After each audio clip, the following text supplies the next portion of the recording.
संत शिरोमणी संत गजानन महाराज यांचा प्रगट दिन जो आहे तो उद्या हो घातलेला आहे आणि त्या निमित्तानं जे आहे संपूर्ण महाराष्ट्रभरातून जे आहे दिंडी ज्या आहेत पायी दिंडी या शेगाव येथे या ठिकाणी पोहोचत असतात। आपण या ठिकाणी बघत आहात की गजानन महाराजांच्या प्रगट दिनानिमित्त या महिला ज्या आहेत दिंडीत या शेगावला पोहोचलेल्या आहेत। शेगावमध्ये जात असताना ज्या ज्या ठिकाणी आपण बघताय या महिला ज्या आहेत माऊली तुकाराम ज्ञानोबा माऊली तुकारामच्या गजरामध्ये या ठिकाणून निघालेल्या आहेत।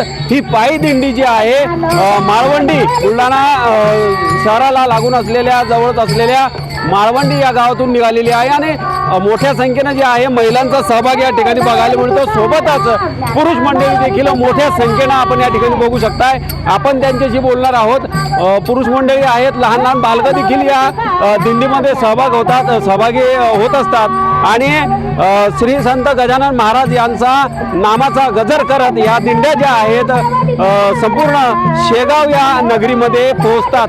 उद्या प्रगट दिन आहे। या प्रगट दिनाच्या निमित्ताने या दिंड्या संत शिरोमणी गजानन महाराजांच्या दर्शनासाठी या ठिकाणी येत असतात आणि आज हे किती दिवसापासून या दिंडीत आहेत ते त्यांच्याशी आपण बोलणार आहोत। मला सांगा की किती वर्षापासून तुमची दिंडी येते आणि किती लोक आता तुमच्या या शेगावच्या या गजानन महाराजांच्या दर्शनासाठी आलेले आहेत, काय सांगाल? नमस्कार माऊली, मी संतोष प्रल्हाद पवार।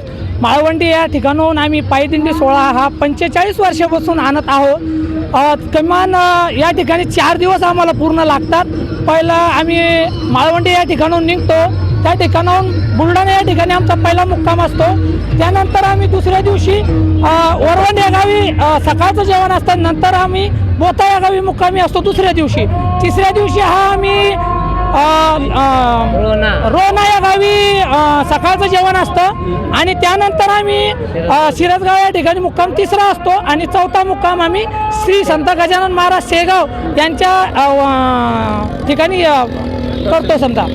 आणि त्या ठिकाणी जाऊन प्रदक्षिणा करून आणि त्यांच्या रावटीवर त्या ठिकाणी आपण सर्व वारकरी आम्ही किमान 200 ते 250 वारकरी या ठिकाणी मोठ्या संख्येने या ठिकाणी आलेलो आहोत। आणि तसेच नाही आमच्या इतर ठिकाणी आमच्या परिसरातून खूप मोठ्या दिंड्या या ठिकाणी येतात। निश्चितच मोठ्या प्रमाणात ज्या आहेत दिंड्या या शेगाव नगरीमध्ये दाखल होत असतात। उद्या प्रगट दिन आहे, या प्रगट दिनाच्या निमित्तानं दिंडी जी आहे शेगाव दाखल होत आहे। काका काय सांगाल, कधीपासून तुम्ही येता?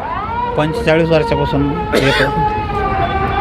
काय नेमकं महत्त्व असतं पायी दिंडी चालण्यासाठी? इतक्या दिवसापासून तुम्ही चालतात, काय तुम्हाला आता तुमचं वय देखील फार आहे तरी तुम्हाला काही थकवा वगैरे जाणवत नाही? नाही, पायी चालताना काही विशेष वाटत नाही। नाही निश्चितच वयोवृद्ध जे आहेत त्यांना देखील या ठिकाणी दिंडीत चालण्याचा आनंद ते घेतात।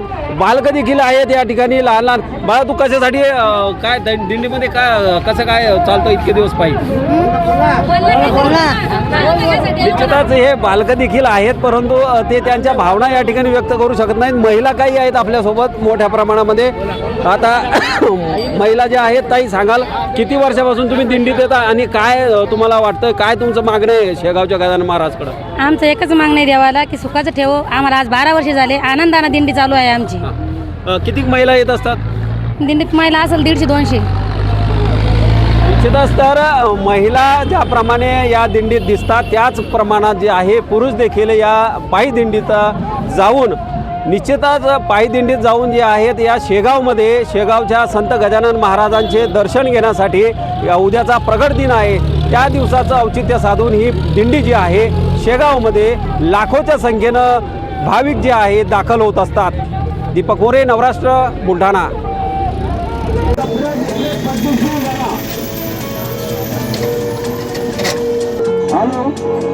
चॅनल चालू झाला, आपलं चॅनल चालू होणार आहे।